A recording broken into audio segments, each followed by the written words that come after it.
Welcome to Meganet Gaming, and today's review is going to be on the third Super Nintendo game I ever had, as well as the first one that was purchased outside of the ones that came with the system. Given my system was the one that came with both Super Mario World and the Mario Paint with the mouse.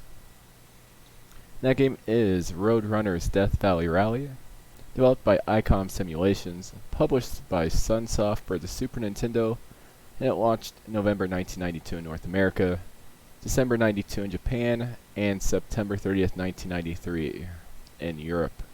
It's a single-player platforming game, has 5 different environments, each containing 3 levels and a boss battle. One interesting aspect of the game is that Wile E. Coyote has a different method for attacking each level. He has some type of contraption that has some type of weapon on it, and your goal is to avoid that, make it through the level, collect flags for bonus points, and then you need to, at the end, if you complete the level, you'll end up in some way making his contraption fail, and he ends up getting smashed, just like the cartoon. The problem with the game isn't the animations actually look great. The music's tolerable. Let me get the game pulled up here so you can check it out. As a kid, I thought the game was actually looked quite good for the time. 1992, 16-bit.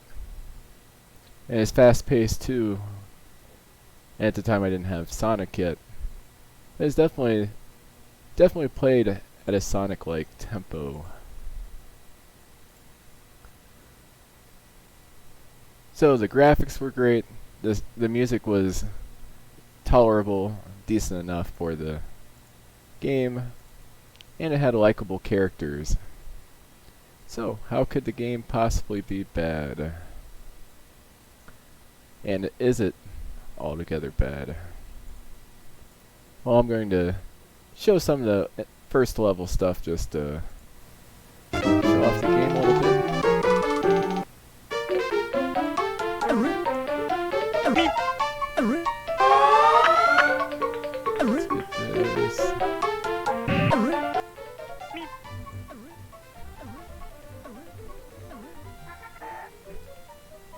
As you notice, there's quite a few times where I'm skidding, and you'll notice throughout this video there's actually some points where I just completely missed platforms that I should have hit. Now, don't excuse the fact that I am not good at this game. It's been a while since I've actually played it. So I did a playthrough of some of the levels for this. But with the controls being very, very loose, it's like you're a Roadrunner on ice a lot of the times. And the poor collision detection with platforms, coupled with gameplay that's almost encourages you to be fast, yet you have to be super cautious because a lot of the monsters, the creatures that you can lose health to, as well as if you don't hit a lot of the platforms exactly right, you end up falling right through them. There are a lot of little special items you can collect, a lot of secrets. The levels themselves, the level design isn't amazing, but it's average to good. I'd say above average if you took all the 16-bit platformers, put them in a pile. This would be in the top half, but not very far up that top half as far as level design. See right here is a neat little animation where you end up tricking Wile E. Coyote into trying to take his steamroller up a 90-degree incline, and his front little steamroller thing flies off and then smashes him. Now imagine being a kid, you're playing this game, it encourages you to go fast, and you start falling through platform. You fall through platform. Start hitting monsters when you're going fast, even though the game encourages you to go fast. It becomes quite the frustrating experience, not just for a kid, but for an adult as well. Now over time, if you play it for long enough, you'll figure out the little tricks and everything. Figure out, oh, I gotta jump exactly like this to not miss the platform. Yeah, right there, I just flat out missed the platform. But yeah, if you play it for long enough, you'll figure out the little quirks and everything. You're able to control it well enough, but it's still not comfortable. It's not good as far as the controls. It's really the controls and aspects of the level design where it encourages speeding in parts, yet then you're stuck doing this super slow platforming stuff. Having to go from fast to slow, and then the poor collision detection coupled with that creates quite the frustrating experience. Like right there, I guess I could rewind, but it really looks like I should have hit that platform. And there's some more egregious examples later on where it looked like I should have hit a platform and I fall straight through it because I didn't do the jumping exactly right as intended. Now they were planning on doing a second game in this series called Wily's Revenge. It's going to be developed by Software Creations. And it ended up getting canceled because Sunsoft went bankrupt in 1995. As far as what other critics have reviewed this as, Jonathan Davies of Superplay gave it a 42%, criticized it for its difficult gameplay, bad collision detection, and lack of a password feature. And that was another frustrating thing as a kid. You'd play the game and you'd have to put it down, you couldn't go back to where you were because there's no password feature, no save feature, nothing. It was pretty much all or nothing, or you had to leave the Super Nintendo on, which is actually how I ended up beating it later on, a few years later. It's hooked up to a separate TV, so I just left the Super Nintendo on. As far as GameRankings.com goes, the aggregate score is 65.67. And EGM actually gave it 8.25 out of 10. Nintendo Power gave it 3.625 out of 5.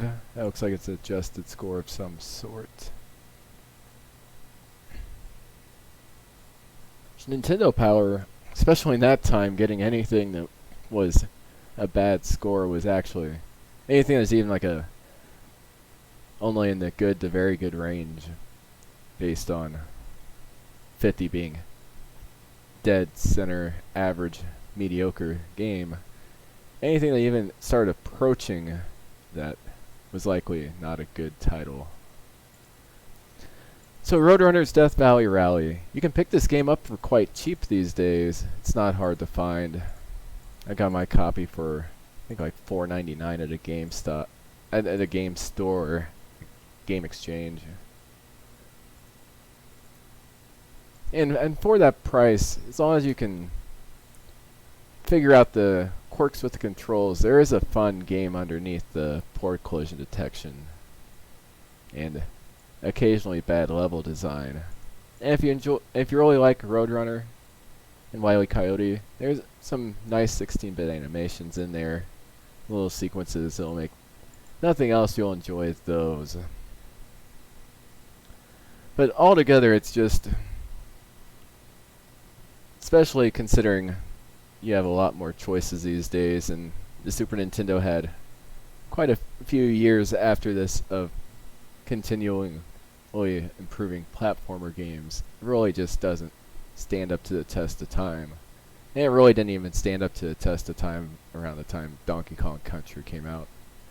If you were the kid when Donkey Kong Country came out, if you were the kid playing Roadrunner's Death Valley Rally, you would have been picked on in the playground. So where do I put it on the reviews?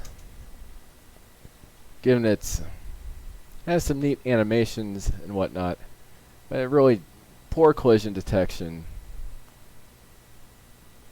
some level design issues, and just some awkward gameplay in general. I'm going to give this a 4 out of 10. It's below average but playable, and I'm going to put it on our list. Currently, it's going to go below The Simpsons Bart vs. the Space Mutants for the NES, and it will go above Star Wars Masters of Terraskazi for the PlayStation 1. So that's Roadrunner's Death Valley Rally. If you like Roadrunner and you like platformers, and you're trying to collect a bunch of platformers for the Super Nintendo. You can do worse than this. And for the price, it's not a horrible pickup, but there's other games that are just as low price that are much better. Hope you enjoyed the review. Please like, subscribe, and have a great day.